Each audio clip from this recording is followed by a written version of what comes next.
there'd be no fracking within the town limits, but uh, our well fields are not within the town limits; they're out in the county.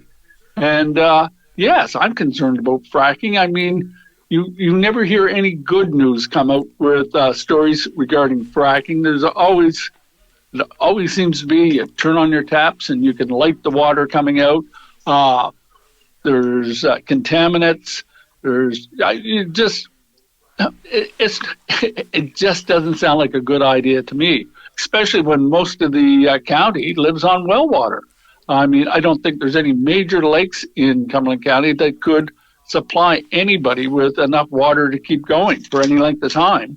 So, yeah, it's always a concern. The province has told us they've mandated us to have a well protection plan, well field protection plan in place. Well, you know, protecting it from fracking would be probably a good place to start as any. So, yeah, I'm not in favor of fracking at all. I think water is a very valuable resource, just as valuable as timber and probably even more so than oil or natural gas. You have to have water to survive. It's that simple. Now, the Premier describes it this way. He's saying simply that there are safe ways to do certain gas extraction. There are safe ways to do certain mine exploration and so on. And that Nova Scotia, through a different party in government, has put a moratorium on mining and gas extraction, particularly noted by fracking, and that he's simply saying that we want to lift the moratorium so we can have a conversation on a site-by-site basis. And the suggestion from that is that there may be a site in Nova Scotia. There may be one, there may be 100, there may be none. But there may be a place where we can do this safely. And he's banking on the fact that there's an awful lot of experience been had out west, and an awful lot of Nova Scotians have gone west to participate in that business and may come back and be able to come back and have well-paying jobs and so on based on their experience and their knowledge of how it can be done safely. And so he's simply saying we're not opening the doors holus bolus to fracking, gas extraction, and mining. We're simply opening the conversation. And then we hear from your neighbor mayors, in particular the mayor of Cumberland County, saying that he not only got a letter from the Minister of Municipal Affairs, but he got a phone call. And it sounded to him like he was getting a little bit of pressure to support the concept. And we know that the minister has asked you and all of your colleagues in municipal government across the province if you would, in fact, support it. But I'm getting the sense that the answer is no.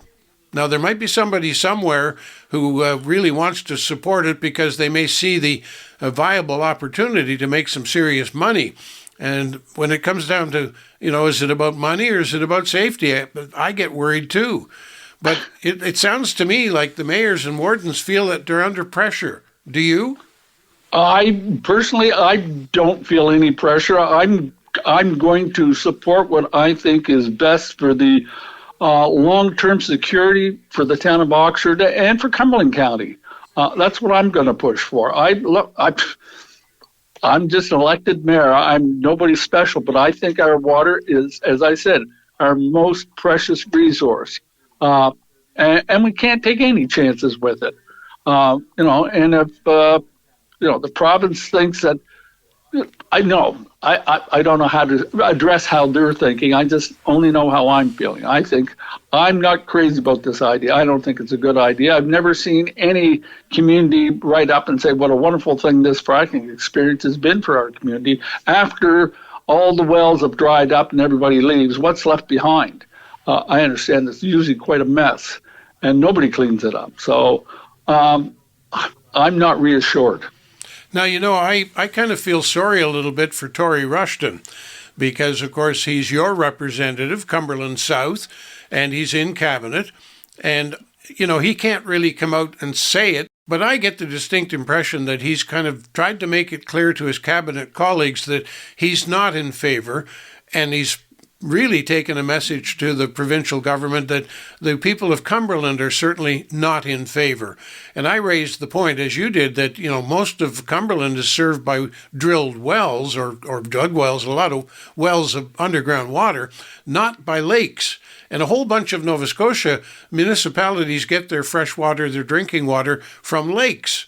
And they're not impacted, generally speaking, they're not impacted by fracking and things like that. But we would be more impacted than anywhere else.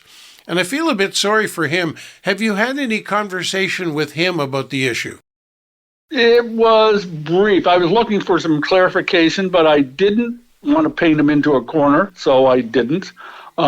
But he did phone to wish me a happy birthday. So You mean we missed your birthday? You missed my birthday. Hey, what is it now, 72, 73? What is it? Me? Yeah, the big 7-0. Well, welcome to the club, mister. Yeah.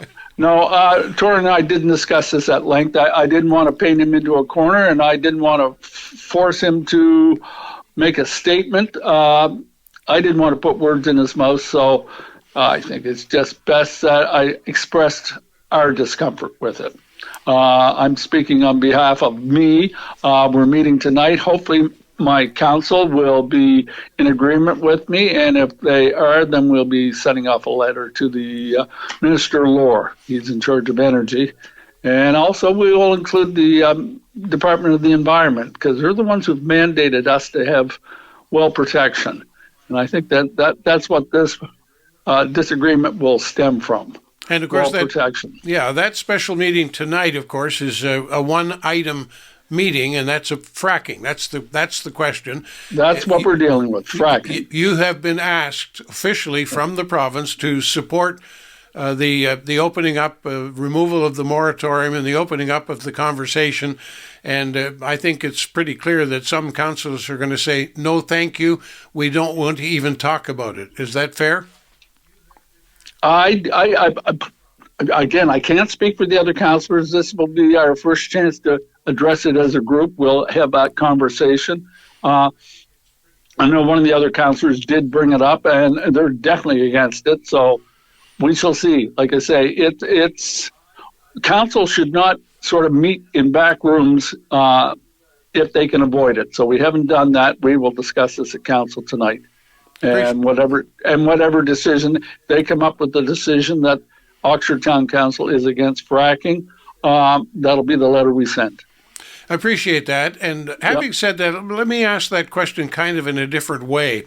I remember going back now, let's say 5, 6, 7 years perhaps, fracking was at the top of the debate list in the community all around the province. And I remember having public meetings within Cumberland County, and in particular one, a very large, well-attended meeting in Pugwash, as a matter of fact. And it was generally there were a few people who thought, we can do this safely and we make a buck. And there were a lot of other people who said, we might be able to do it safely, but it's not worth the risk in case we don't. And I thought, my personal opinion, I thought Cumberland had given us a resounding no to the provincial government of that day. And now we're talking about it again. I don't see any evidence or reason why people would change their mind, and I think that it's still a resounding no. What do you think about if the province, opens this up and ignores us? Oh, well, I don't know, Bill. I mean, hopefully they don't ignore us. Basically what will happen is next time there's a provincial election, we're probably looking at a whole new government, because I don't think fracking is a popular. I don't think it gets you votes. Let's put it that way. Supporting fracking, I don't think will garner you any votes. Most people are aware of some of the hazards that can be involved with fracking, and we got a beautiful county here. We've got a beautiful province here. Why would we want to ruin it or take a chance on it? I mean, say there's a 0.1% chance of fracking causing some sort of disaster. Well, that's only 1 out of 1,000. You wouldn't take a chance like that with your well. Why would you do it with everybody's wells? You know, it's interesting that we're talking about this, and recently I was made aware of a television program starring Billy Bob Thornton, if that means anything to you. And the Landman. Landman, exactly. Yes. And I couldn't help but get captured by that. I was mesmerized by that show. And all I could see were a handful of people who were willing to do anything for money. Anything. And, you know, they were throwing money around left, right, and center because there was a lot more money in it.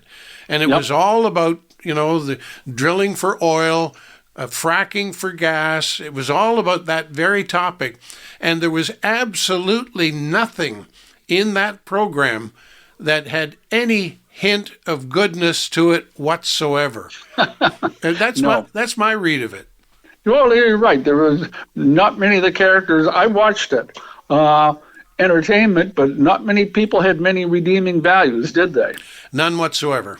Yeah. None. Yep. And that, to me, sadly, because, you know, I know some people from out west in particular, in Alberta, who have become friends of mine over the years, people who used to work with Gulf Oil when they had a refinery in Port Hawkesbury, where I was on the radio doing a show just like this. And I appreciate they had jobs and they were good neighbors and so on. But as I look at that program, Landman, and realize that these people are motivated by nothing but greed. And what a shame. No, yes.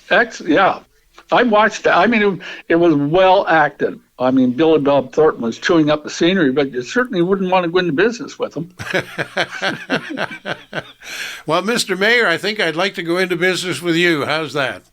Well, I'm I'm getting a little long in the tooth for starting any new businesses, Bill. But thank you. I teased you about the number associated with your recent birthday, but I'm way ahead of you, brother. So you talk about long in the tooth. I'm just lucky to have teeth. That's why they invented smoothies, Bill, so we would be nourished.